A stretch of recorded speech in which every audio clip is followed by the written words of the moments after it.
target. What's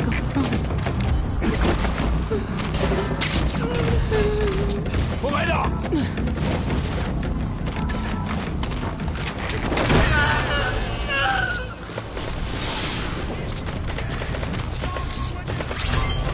Fire! Okay, subject is in.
Fire!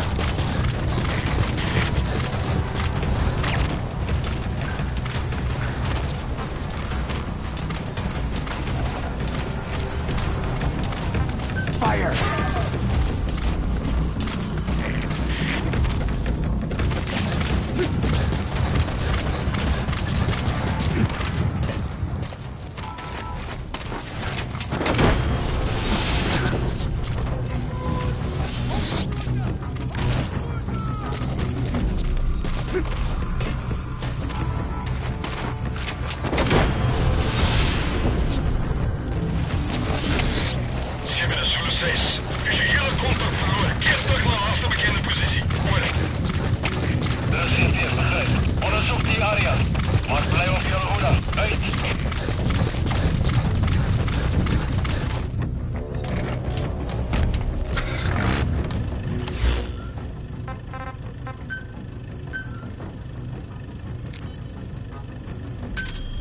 Roger.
to me! Snake!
Boss, come in. Boss? Boss!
Roger.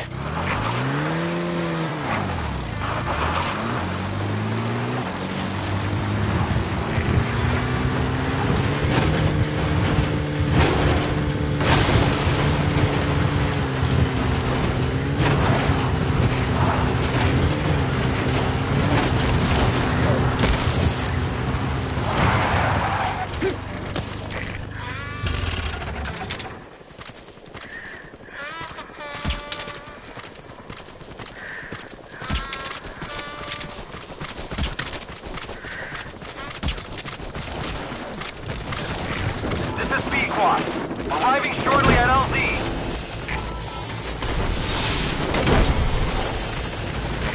This is Pequot. Have arrived at LZ. Will stand by.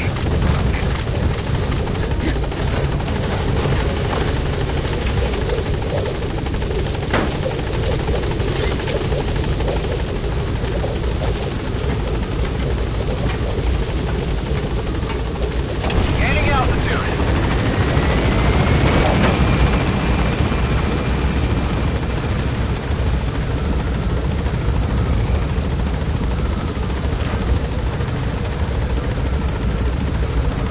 Departing.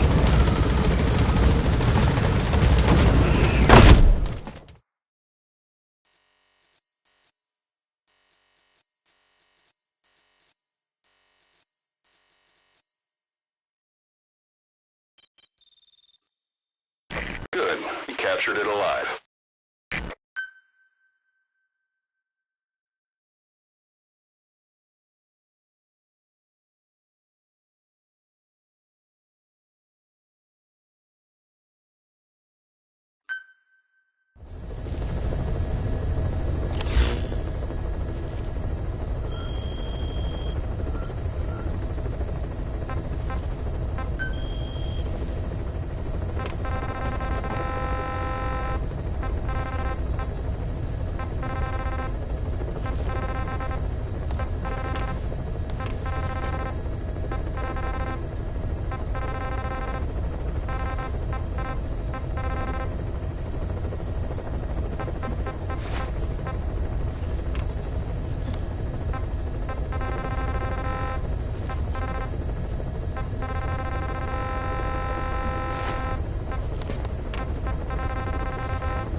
Fire!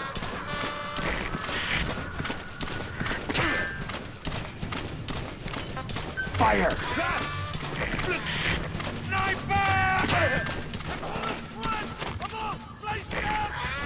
Fire!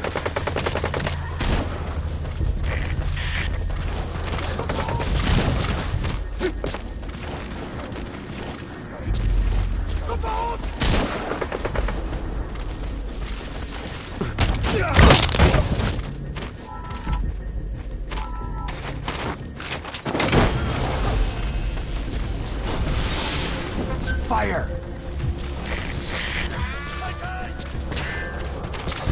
He's coming too. Roger that.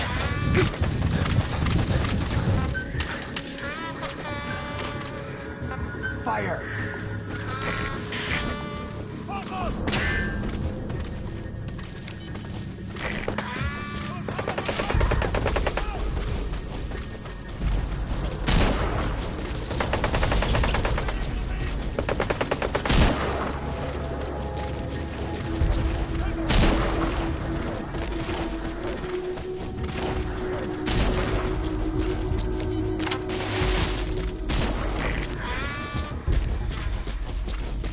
Fire!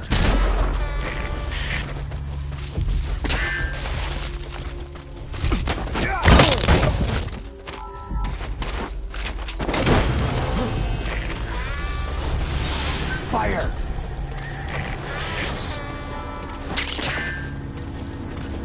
You gonna extract him?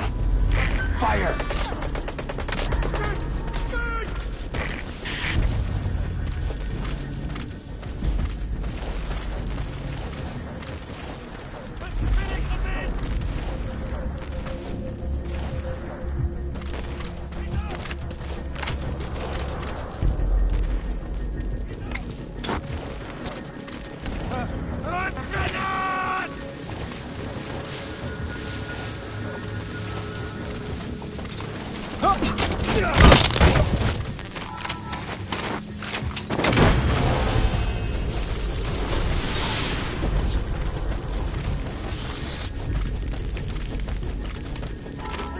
Subject on board. Leave the rest to us.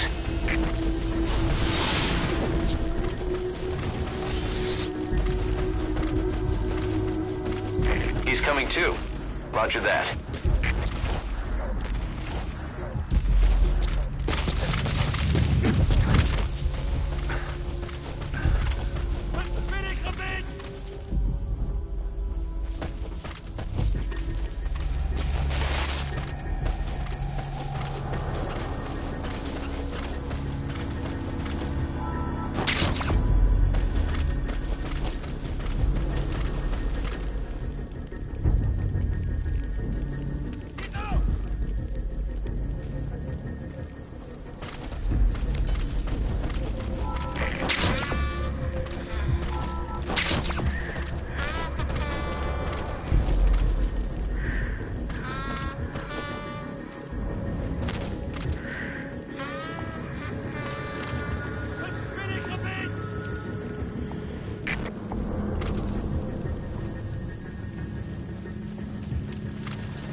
Lay on board!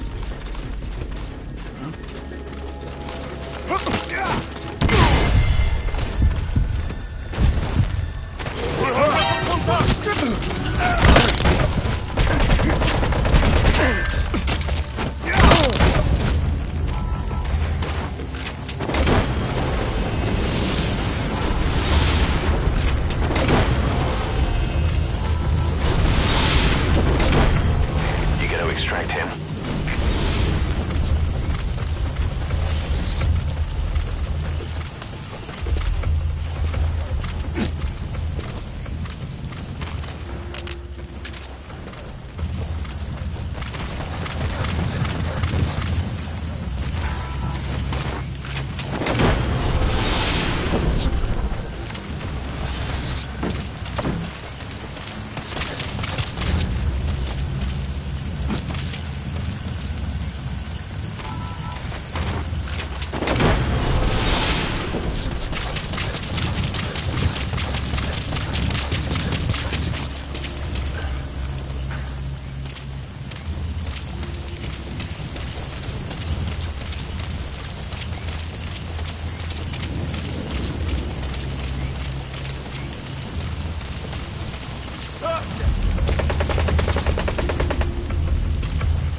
There's something I've been wondering.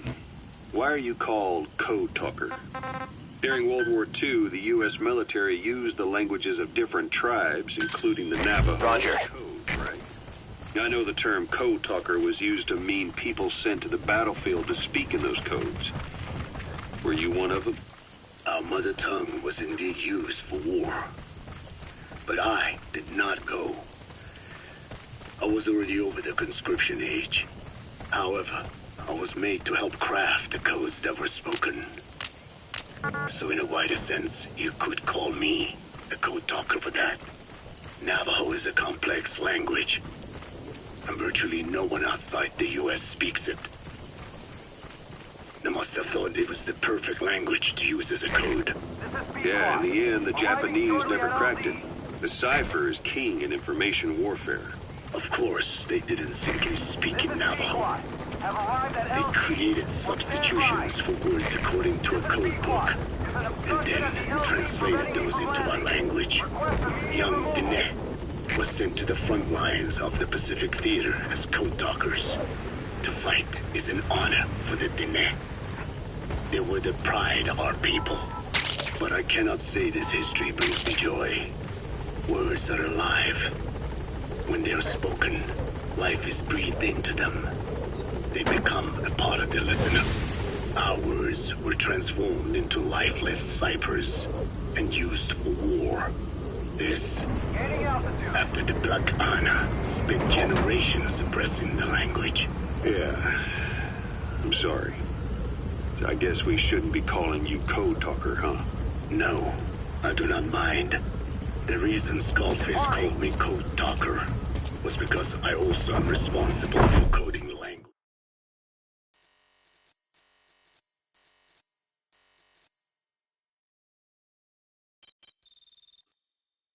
Good. You captured it alive.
Welcome back, boss. Boss.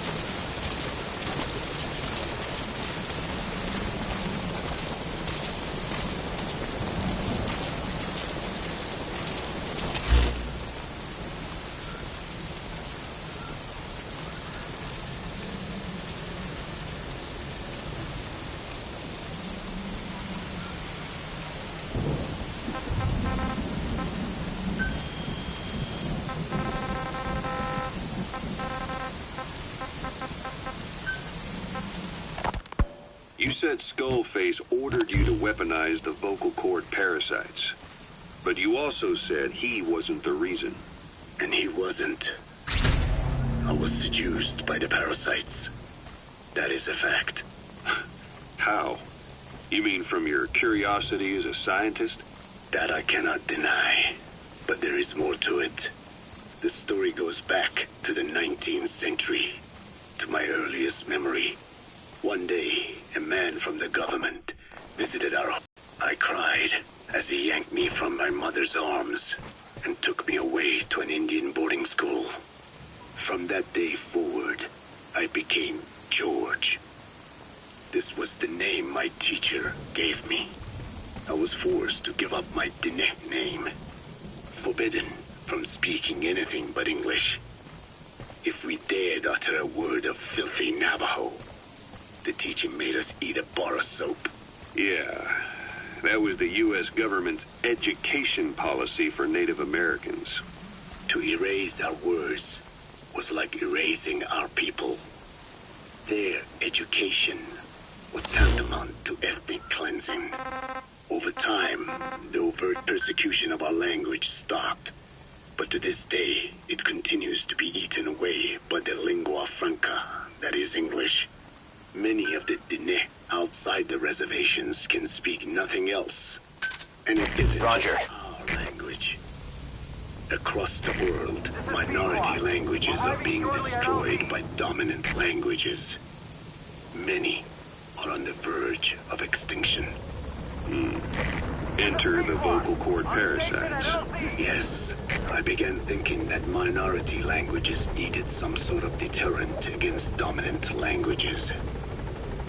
In order that their peoples and cultures would survive. It was then that I came across literature at the Foundation claiming that man acquired language thanks to a type of parasite, one that distinguishes between languages as a precursor to reproduction. If I could just resurrect it, make it more pathogenic, I would have my deterrent against English. But I failed to hide that aim from Skullface. He noticed.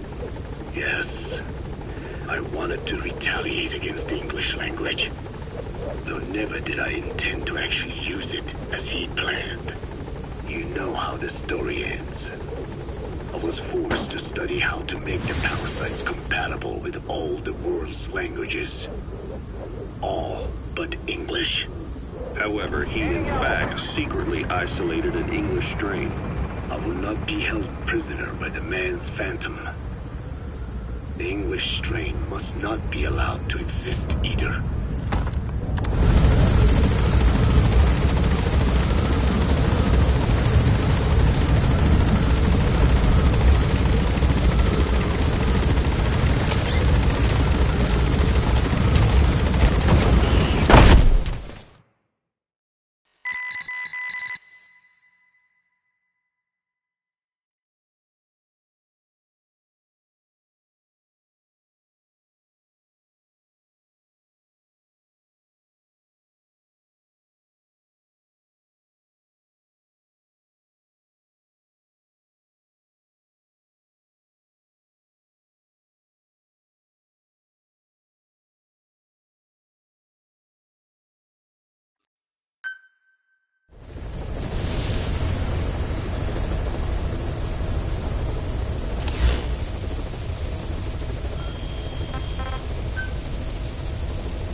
That's the target.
Extract him.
Boss, come in. Boss?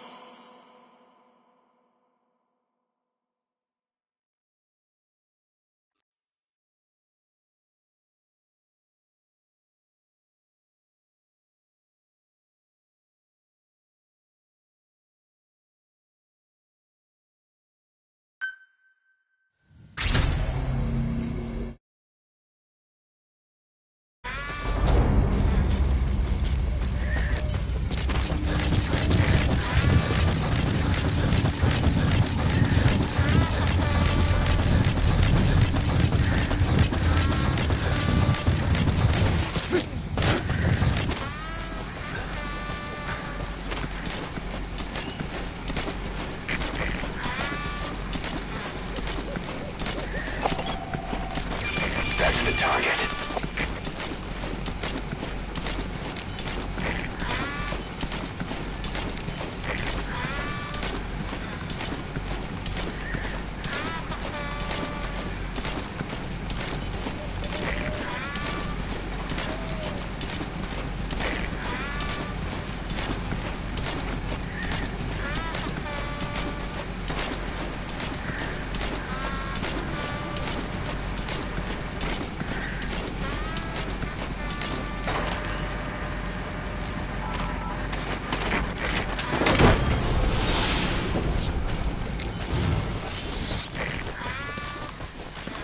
Subject on board.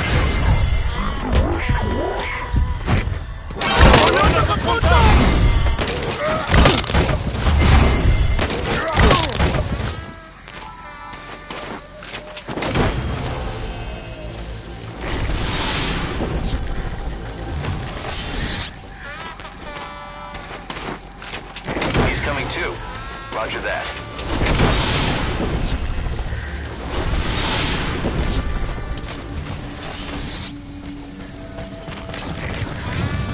Subject on board.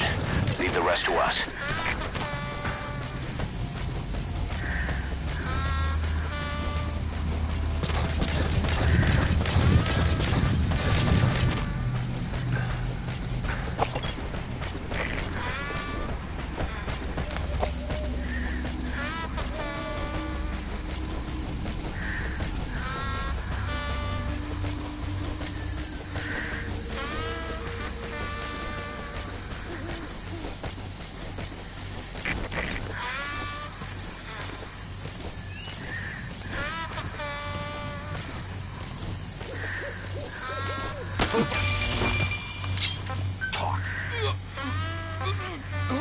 Where are your friends?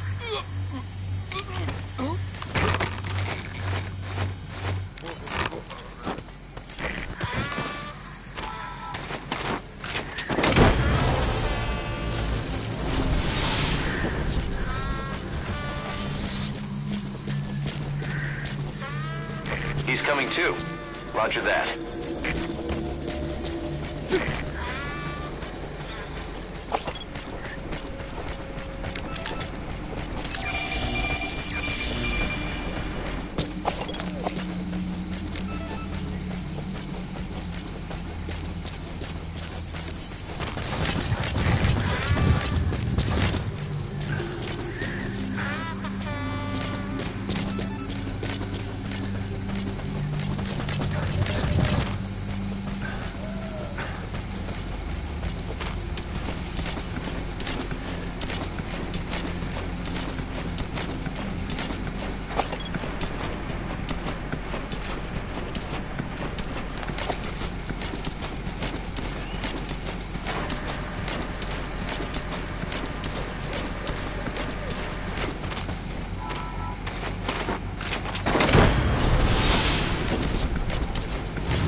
Extract him.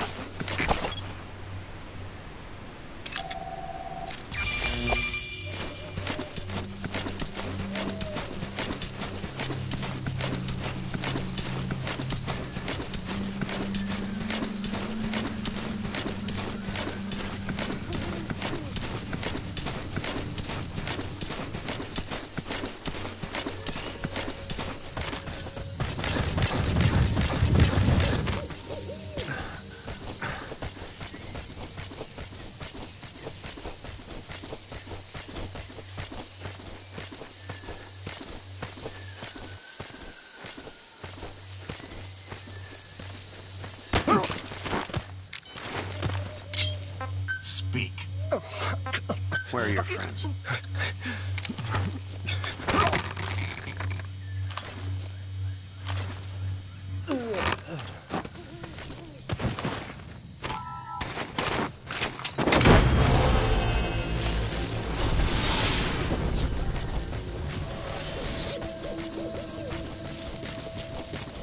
Subject on board.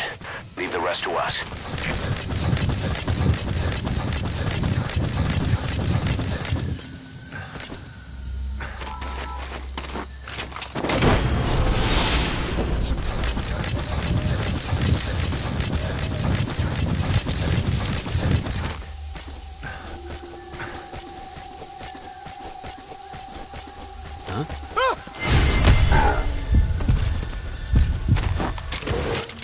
Spit it out.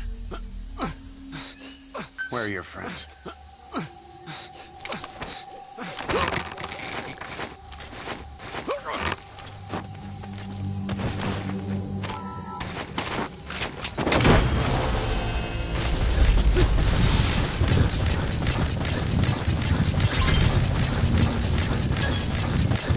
He's coming too. Roger that.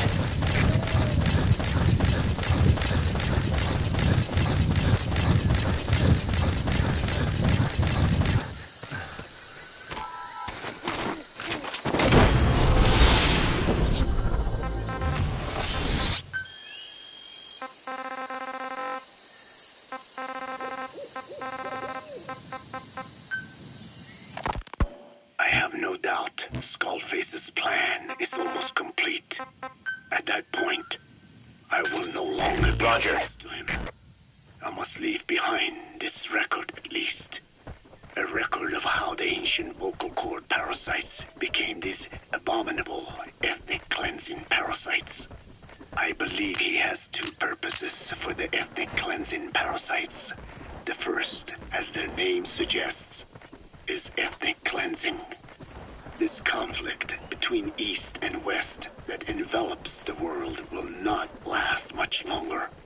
Once the Cold War ends, and the weight of America and the Soviet Union is lifted away, the ethnic conflicts they kept suppressed will all rise to the surface. It is not difficult to imagine that the radical sides will begin cleansing their adversaries. But what if an ethnic cleansing parasite matching the language of the aggressors were to be unleashed? The aggressors would be washed off the earth. At the very least, the idea that retaliation could eradicate your people would prove a powerful deterrent. The second purpose is the Englishization of the world. To cipher the organization, this is probably their main use. Man thinks in words, or rather, words are man's very means of thinking. If you erase a word representing some concept, the concept itself disappears from the world. Nishone means beautiful in Navajo, but the image that comes to mind when we say Nishone differs from the Black Ana's beautiful. An azure sky, a rolling landscape, lush greenery. The meaning we place in Nishone has its roots in Diné culture. If we lose the word Nishone, the images of our beautiful homeland would be washed away into oblivion along with it. Just as Orwell indicated years ago, Cypher, being based in America, is pushing Englishization for this very reason. Suppose all 5 billion people on this planet come to read, speak, and think in English. Their wills could also be streamlined under English. Cypher's control would be all the easier. Economic governance would progress in leaps and bounds. The ethnic cleansing parasites would be a great aid in accomplishing this goal. There is no need to destroy every language besides English. All they need to do is weaken other dominant languages competing with it. Russian, Chinese, Arabic. If people know they risk their lives speaking such languages, they will flock to the lingua franca that is English. Cypher need not even focus attention on smaller languages. After all, they are already being eaten away by English. Business, education, film, commodities. English has permeated every area of global society. I can see this when I look at young Diné. Some of them have already lost their grasp of the Navajo language. It is said that over 2,000 languages of the world are facing extinction. This very moment, cultural concepts and forms of expression are disappearing forever. The spread of electronic networks gives greater meaning to Englishization. Networks have no national borders. By basing them on a single language, they can penetrate deeper into the point of unity, provides the ideal environment for someone who aims to control people's wills. But how does this differ from building the Tower of Babel? The ethnic cleansing parasites attempt to rob man of his words. Such irony. It was the vocal cord parasites.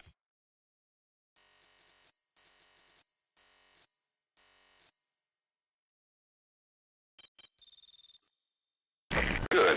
You captured it alive.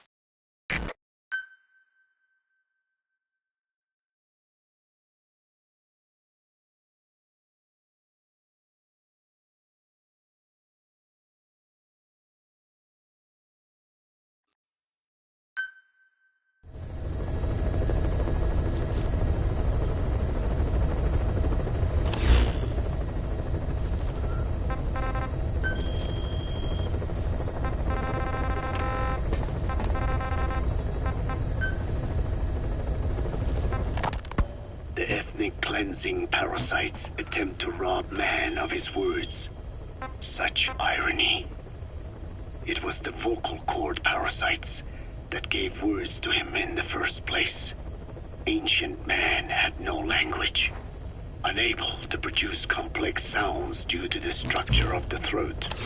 He could communicate only through simple vocalizations and gestures. Then the vocal cord parasites infected his larynx.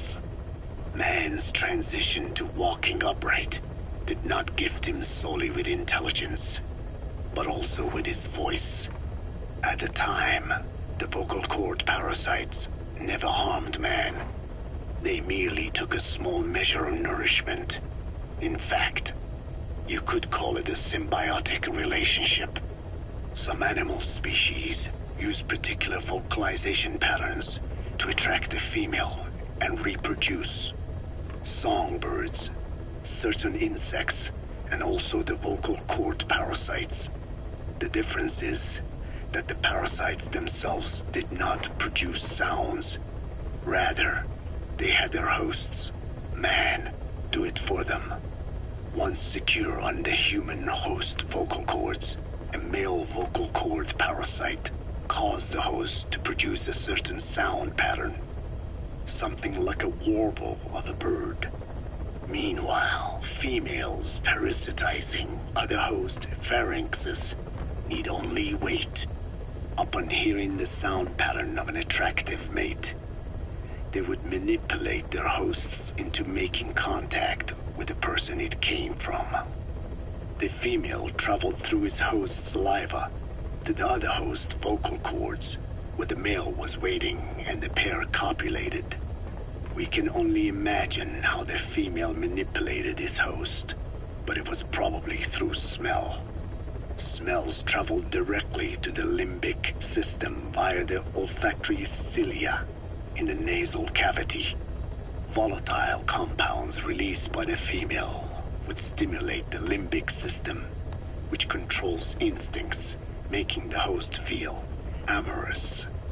This kind of sexual selection naturally led to competition between the male parasites. Males that had their hosts produce sounds perceived by females as more attractive succeeded in copulating and producing offspring. Evolutionary traits caused by sexual selection are curious. The peacock's feathers, the mannequin's dance, the firefly's luminescence pattern. Even with courtship behaviors that are not advantageous to survival, those individuals that excel in them produce offspring, and it escalates with each generation. The same was true of the vocal cord parasites. Courtship vocalization rhythms and intonations became more sophisticated, and in order for man to produce such sounds, they had to alter his vocal organs. By lowering the position of the larynx and developing resonating chambers, they enabled more complex pronunciations. But that was not all. The vocal cord parasites activated a transcription factor that would later control man's language ability. A protein that, due to its appearance, is called forkhead box protein P2, or FOXP2. Activating this transcription factor led to the development of brain function capable of creating sophisticated frequency changes. This was the pinnacle of the vocal cord parasite's prosperity. However, this sophisticated pronunciation control was too useful for man to ignore. Once human sexual activity ceased to be only seasonal, and having lost pigment-based sexual characteristics, distinctive vocalizations became the most effective means for humans to attract mates as well. Combined with logic pathways hardwired into the brain, or universal grammar, it was not long before advanced communication was possible. This was the birth of language. Luckily for man, it was around this time that a particular retrovirus was circulating. While not lethal, it infected not only man, but the vocal cord parasites as well. It is presumed that this virus removed part of the parasite's DNA and reverse transcribed it into man's reproductive cells. It was a vector. Among the genes it transcribed were the ones responsible for the production of language. The vocal cord parasite's vocalization genes were written into the human genome. The parasites were no longer of any use to man now. Man could use his voice as he pleased when he pleased, hindering the parasite's courtship vocalizations. Having lost their opportunity to reproduce, the parasites died out, leaving behind only the transcribed genes. The vocal cord parasites were once in symbiosis with man. Its genes even became a part of his. Humans and parasites are extremely close. As such, it will be extremely difficult for man's immune system to eliminate the vocal cord parasites. Even cutting them out will be no simple matter, which is exactly why these ethnic cleansing parasites are such a formidable weapon. The rise of the vocal cord parasites goes back approximately 300 million years to the Permian period. At that time, they were not even parasites, but predatory autotrophs. They are believed to have been the common ancestor to the Pentastomida and the Cyclops genus of copepods. However, Earth's environment underwent a violent change at the end of the Permian period. The cause is unclear, but evidence suggests that over 90% of the Earth's organisms at that time died out. The most pronounced threat to the proto-parasites was the severe reduction in oxygen concentration. The result was cladogenesis, a splitting that gave birth to a new strain that could parasitize other organisms' respiratory apparatus. This survival tactic helped lower their oxygen consumption, and inhabiting the throat kept them securely in contact with inhaled air. The best survivors were those that parasitized the reptiles that flourished at the time. Entering the Triassic period, the reptiles evolved into dinosaurs, and the proto-parasites shared in their success. Dinosaurs developed respiratory organs called air sacs to adapt to the low oxygen environment. These in particular helped the proto-parasites thrive. But another trial awaited them. The end of the Triassic period saw another drastic change in the Earth's environment. For most parasites, the male and female take the same host. Many are, in fact, hermaphrodites. Originally, the vocal cord parasites were as well. But for any strain to ride out a severe environmental change, it must secure a steady pool of genetic diversity. Another split. Now the newest strain procreated with mates found in other hosts. And in order to increase its encounters with those mates, the new strain utilized the voice of its host. They came to inhabit the host's vocal cords. This truly was the birth of the vocal cord parasite. The parasites developed the host's pharynx to form resonating chambers and used them to produce sophisticated mating calls. The relatively upright posture of the dinosaurs was important in this, because the crooked L-shaped pharynx was more suited to the development of resonating chambers. These developments ushered in a time of great prosperity for the parasites. But for the third time, the parasites had a major hurdle to overcome. The meteorite impact at the end of the Cretaceous period, which spelled the end of the dinosaurs. With their hosts extinct, the vocal cord parasites had no option but to find a new habitat. Birds. As genetic successors to the dinosaurs, with functioning air sac apparatus already in place, birds were the perfect choice. But the parasites could not survive in birds that flew at high altitudes with thinner air. So they parasitized ground-dwelling birds and altered their respiratory system for the sake of reproduction. They gave the birds the means to produce sophisticated sounds. The syrinx responsible for chirping. This is the proof that points to activation of FOXP2 in songbirds as well as humans. The Cenozoic era began with a rise in oxygen concentration, which helped mammals to evolve and increase in size. The parasites then shifted to humans as a more effective host. Humans' bipedal upright walking meant that our throats could support larger resonating chambers. At first, vocal cord parasites entered humans using birds as their intermediate host. But eventually they changed to conducting their entire life cycle within human hosts. What happened next is as I have already described. People took the vocalizing prowess given them by the parasites and made it language. And once the parasites could no longer use it as their mating call, they died out. Or in other words, the parasites overcame all evolutionary hurdles except humanity. Skullface shared his opinion on this matter. He said the Ethnic Cleansers Project was sure to succeed. After all, the parasites had a grudge against us humans.